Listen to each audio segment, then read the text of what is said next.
Las emociones. El paciente puede tener diferentes emociones tales como la tristeza y el desánimo. Los pacientes pueden estar desanimados y sentir pena por diversas razones, problemas de salud, familiares, laborales, sociales, económicos o por cualquier otra razón por las cuales los seres humanos se desalientan. En nuestra cultura, cuando alguien está desanimado, se utilizan expresiones como anímate, tranquilo o no es para tanto. El que lo dice piensa que así va a animar a otro, pero en la comunicación con el paciente hay que utilizar una metodología terapéutica. ¿Qué hacer con el desánimo del paciente? Siéntese a su lado, hable lo menos posible, deje que llore, no minimice su emoción, no intente cambiar su emoción, invite al paciente a hablar de lo que siente, no vea la emoción del paciente como negativa. La depresión reactiva.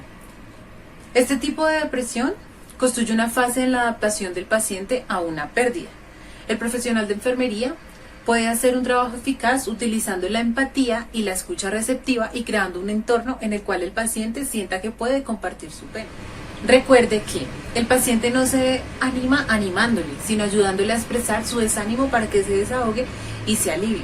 Estar desanimado es también parte de la vida, como estar animado. No es algo malo que hay que solucionar. La ansiedad del paciente. La ansiedad y el miedo son compañeros de viaje de todo paciente. Él siente ansiedad cuando empeora, cuando se da cuenta que hay pérdida del control en su cuerpo y gran parte de su vida, y en general por la incertidumbre de la enfermedad. Las intervenciones que ayudan a los pacientes con ansiedad pueden ser estar con el paciente, entrar a verlo a menudo, mostrarle empatía, invitarle a hablar de lo que le preocupa, ver con el paciente qué estrategias le ayudarían a sentirse mejor.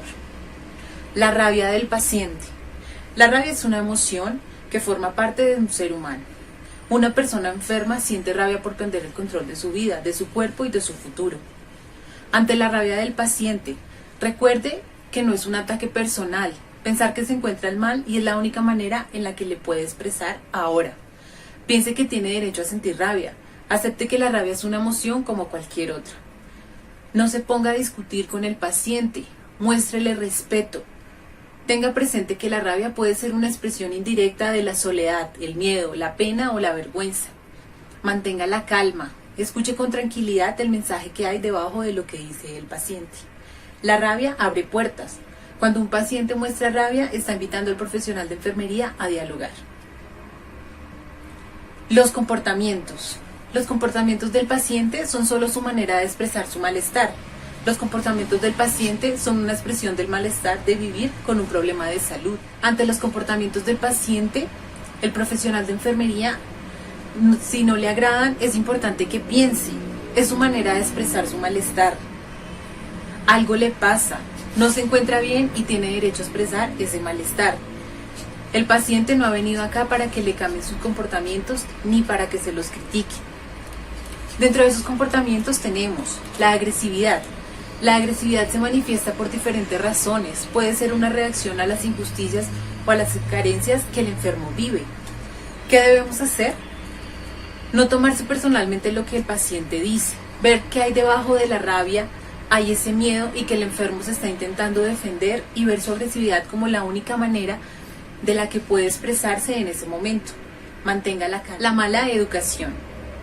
Cuando esto ocurre, el profesional de enfermería no se centra en cómo se expresa el paciente, sino en el malestar que hay debajo de sus comportamientos. Se interesa por esos malestares, molestando su empatía. El profesional de enfermería no reprocha al paciente sus comportamientos. La indiferencia. Lo que se llama ahora pasotismo es en realidad una defensa.